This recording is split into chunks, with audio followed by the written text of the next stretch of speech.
Hi everyone, nubkeks here, and in today's video we're going to be looking at the Fragment Summon Calendar, which is actually created by Plarium themselves for the first time ever, I believe.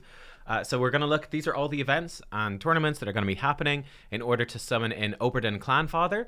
So we'll go through this, I'll point out the ones that you might want to skip, and the ones which are going to be pretty difficult and you're definitely going to want to prepare for and plan for.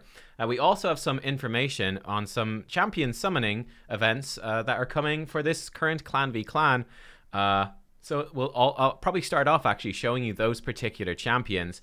I would highly recommend, unless you're well into your Mercy timers, I'd highly recommend not summoning for these champions, but I'll show you what they are anyway. So these are from the Shadowkin faction.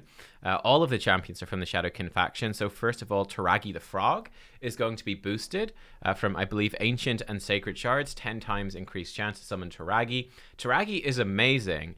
But I would highly recommend saving your Sacred Shards for later in the Opardin Clanfather summoning event, if you're doing that, to try to make the Summon Rush event. But Taragi is fantastic. He brings big shield for himself, ally protection, shielding for everyone, and ally protection for everyone, heals himself, he applies poisons when he's hit. So he's an MVP for Clan Boss, Demon Lord. He's just really good in general. I think he's going to be super powerful for Faction Wars as well for Shadowkin. Basically shielding the team, protecting them with Ally Protect. He has an AoE provoke attack as well. He's going to help your team stay alive. He's going to protect you from bosses. I think he's very, very valuable. I believe Burangiri is also being boosted. So he's bringing you AoE stun. He has a chance to provoke on his A1. He has strengthen for allies and also a potential shield for allies as well if they're lower on health on a short cooldown. He also heals himself. So he's another decent supportive champion. I don't think he's as good as Taragi. I think Taragi is better, but the other options are limited. I do think that maybe Kunoichi, the new champion's been added, or Hotatsu, are probably better options than Burangiri, but you might not have those, and he's a decent option there as well. And then finally for the epics, Genbo the Dishonored is also being boosted. So Genbo, he buffs himself with increased crit rate, crit damage, and then he does this massive AoE smack, which can decrease buff duration. He ignores unkillable, and when he's under increased attack, he can steal some buffs and all sort of things like that. So he's pretty good. He absolutely smashes in arena. He has an arena speed aura as well. So he is a good option, especially for, you know, a mid-game account, maybe even progressing into late game. He's a great arena nuker that can hit through unkillable skull crowns, who can hit through swift parry by ignoring these unkillable buffs. He hits very hard.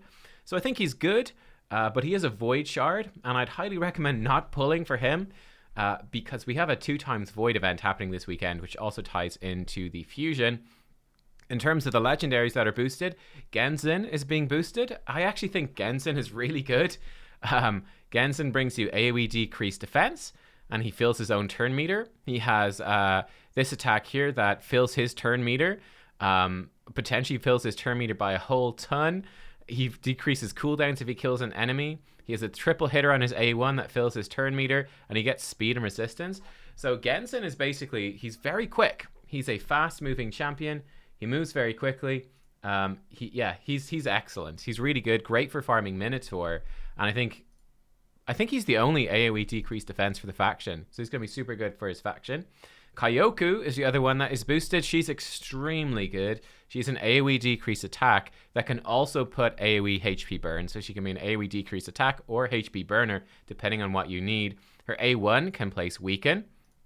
She has an ally protection that also gives her block damage as well. So helping your team stay alive and just blocking all that reflected damage. Whenever she's crit, this is like Seeker's passive, heals everyone and gives them increased defense. She has defense in all battles. Kyoku is absolutely incredible. She's a super good legendary in nearly all content in the game. And then finally, Riho is also boosted from the Void Shards, who again is a top tier legendary. She's an AoE cleanse that puts block debuffs and heals allies. That books down to a 3-turn cooldown. She has this pressure points, which puts half the debuffs on the game on a single target. Her A1 can do some continuous heals. When she receives debuffs, she transfers them back to her attacker once every 3 turns. So she's incredible as well. Will help your team stay alive in Faction Wars. And she's brilliant for like Arena, for Doom Tower, all the hard stuff. So Yeah, honestly, like I said, these champions that are boosted are all really good, but it is just a 10 times event. There's no tournaments or events going alongside of it, just clan versus clan. So for most players, I'd recommend skipping this, unless you're well into your pity timers. You know, you're very likely to draw legendary. You could fish for like Gensen or Kyoku. That could be worthwhile doing, or fishing for Riho potentially. But just bear in mind, we're going back to the fusion calendar now. Bear in mind that you could make this fusion more difficult for yourself, and that it's generally better to be pulling shards during either Summon Rush to max out the rewards or Champion Chase events. During 2-time summons. You can check, I have a whole video which was breaking down what happens when you pull shards at different times. This clan v clan is not a recommended time. So yeah. Okay, let's look at the Opardin Clanfather Fragment summon calendar then. Again, shout out to Plarium. Respect, honestly, for making this calendar. It could have come out a day or two earlier. That would have been nice. Even yesterday would have been nice. I guess they didn't want to bring it out over the weekend. They probably were, they probably don't work on Sundays, which is why. But it's a pity it wasn't out at the end of last week. But anyway, maybe next Fusion they'll have it out a day before if the Fusion starts midweek. But pretty cool. It shows you how everything is happening. In terms of the total shards, I'm slightly in the way. The total from tournaments is 55 shards. You can win 40 if you get a podium finish in these tournaments. I'd really encourage you to expect 0 from that. It's a very bad idea to rely on leaderboard shards. Then there are 60 from events. There's a total of 155. Again, discounting the 40 from the leaderboard, it actually leaves us with 115 shards up for grabs. So you can choose to skip 15 shards worth of shards if you want to. Where would I skip shards? There's the 2 big areas I would definitely be looking to skip shards are the summoning events. They are the hardest. They are the paywall, right? So the biggest barrier really for free-to-play or low-spend players, Champion Chase and Summon Rush. So first of all, Champion Chase is happening this weekend, Friday, Saturday, Sunday, and ends on Monday. This is going to be a 2 times Void event. So yeah, that's why I highly recommend not pulling your Void shards during the CvC. You should really be pulling Void shards during your 2 times Void event. These shards can be random to get because it depends on how well your pulls go. You can get lucky, pull a legendary, get 750 points for a Void legendary, or you could get unlucky, pull a bunch of rares and be kind of a little bit screwed. You can supplement Champion Chase tournaments. You can supplement them a bit with Fragment summons. So like I've got Yannicka and Cleopteryx, so they're worth 500 points each, so I can really boost that stuff up. You will be able to do the same thing with Opardin himself, by the way. Hilariously, he looks like a midget here, but he's actually huge in game, so they need to fix this. I think they did the same thing with Iron Brago. They made him bigger in game. But yeah, just be aware of this. Yeah, definitely be aware that you can save up these fragments to make Champion Chase events easier. That can often be a good idea. I would definitely be aiming to get the easy fragments here. You want to get the easy fragments here. You can't skip all 20. You won't have enough. So definitely picking up at least the easy ones. If you can pick up some of the harder fragments here, if you get a bit lucky with your pulls, if you've got a good selection of Void shards or some fragment summons, it's probably worth going for some of these extra fragments, which takes the pressure off your Summon Rush event, which is going to happen the following weekend. We also have 20 of these shards from the Summon Rush event. And again, the easiest way to do Summon Rush is just with Sacred Shards. I would expect the fragments, the easy fragments to get from this will probably still be maybe even like 1,700 points. They could be a good chunk of points to get these. It could be pretty tough. You want to be hopefully going into a Summon Rush event with at least 3 Sacred Shards. There might be like 5 fragments that are lower down, maybe for 1,000 points or something. You can supplement this with some Void shards. So any Void shards you pick up between the 2 times and the Summon Rush, that can help you as well. Possibly you can't use fragments to help you. You can also just pull a whole ton of green shards. It's quite a grind to do it, but you can do it. Ancient shards are not that worth using in Summon Rush. It's really Sacred Shards are the best thing. So the more Sacreds that you have, the easier it will be for you.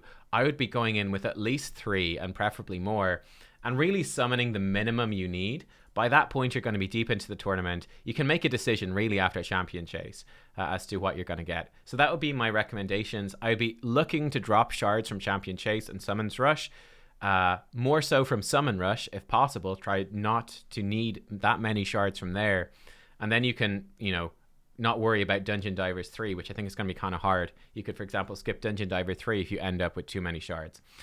In terms of the events that we have happening right now, so we're actually starting off with a bit of a bang. Usually these fusion events start off really slow. We're actually starting with a bang this time. We have Spider Tournament and Champion Training on right now. Which one should you do first?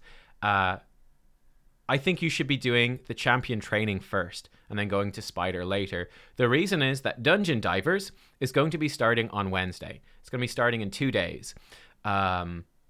So this is what I would be doing. Basically, I would do Champion Training and try to get as much done in Champion Training as I can today and tomorrow, Monday and Tuesday. Get Champion Training done.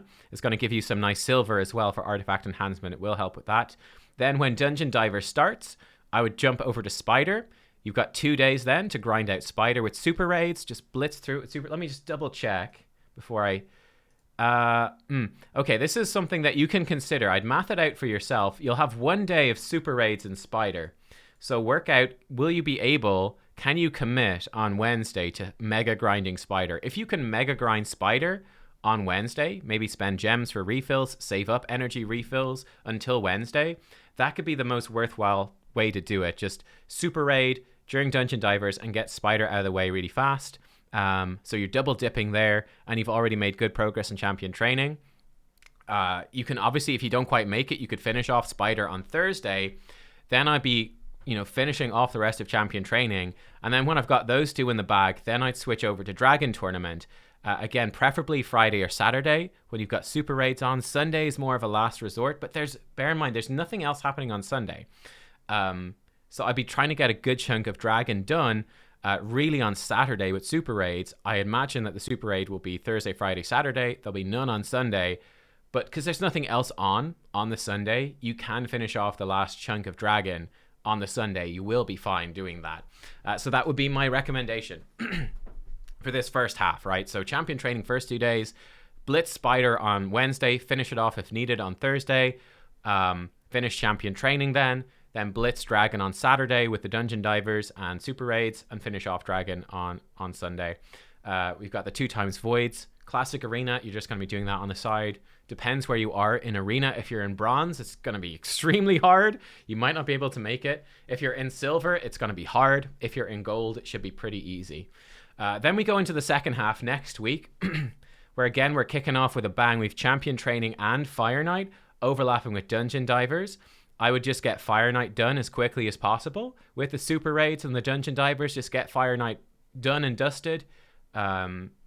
Even mostly done and dusted, and then you can do whatever your 3 dungeon runs of the day for your advanced quest each day to in Fire Knight to get that done for the other 2 days. But get as much of Fire Knight done as you can. Then switch over to Champion Training. Ice Golems, I would again postpone if possible until Dungeon Diver starts on the Saturday. And again, if you can blitz as much of Ice Golem as possible on Saturday, and then finish it off outside of the super raids on Sunday, that's going to be pretty good, just so that you double dip into Dungeon Divers 3, and then there's nothing happening from Sunday on, so it's going to be good to finish it off right there. And then Classic Arena is just happening the way it's happening. Artifact Enhancement, I don't think these Artifact Enhancements are going to be too difficult because they're really overlapping everything. And then really at the end, Dungeon Divers 3 could be kind of a pain because you only have Ice Golem overlapping it and nothing else, so you're gonna have to just go grind that out yourself. Really, there's gonna be 1 day of super raids, I think, and that's it. So that kind of sucks. An Artifact Enhancement 3, you'll just have some leftover money, but I don't think it's gonna be too bad. Classic Arena happens by itself. So yeah, so the second part, do Fire Knight first, get Fire Knight out of the way, then really going into Champion Training, trying to get that done.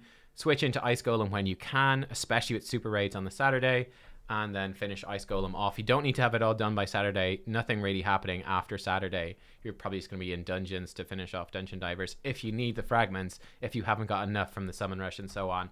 So those are my thoughts. That is my advice. Honestly, you're good to spend a good chunk of gems here at the start. If you need to spend a good chunk of gems here at the start, that's going to make sense. And then if you need to spend a good chunk of gems, again here, like for Dungeon Divers 2, with these 2 big things overlapping, that also makes sense. If you've prepped at all for Champion Training, you probably want to spend most of the food you've pre-farmed in this first champion training, and then probably be grinding pretty hard next week if you can. It's actually, I think it's there's quite a bit of grinding across both of these weeks by starting on Monday. They seem to have set it up this way this time. So yeah, let me know what you think. Do you have any tips as well? That would be my advice. I think it looks moderately challenging. There's a good bit of grind in there. But seeing as it's a fragment event, the hope is that they won't have these shards priced too highly in terms of the points that you need. We shall see. Let me know what you think of the champions as well that are being boosted during CvC. Again, I highly recommend not pulling for those champions unless you know that you are highly likely to get a legendary within a couple of pulls based off your mercy timers. That's what I think. Guys, thank you for watching. I hope that you enjoyed, and I will see you soon. Bye-bye.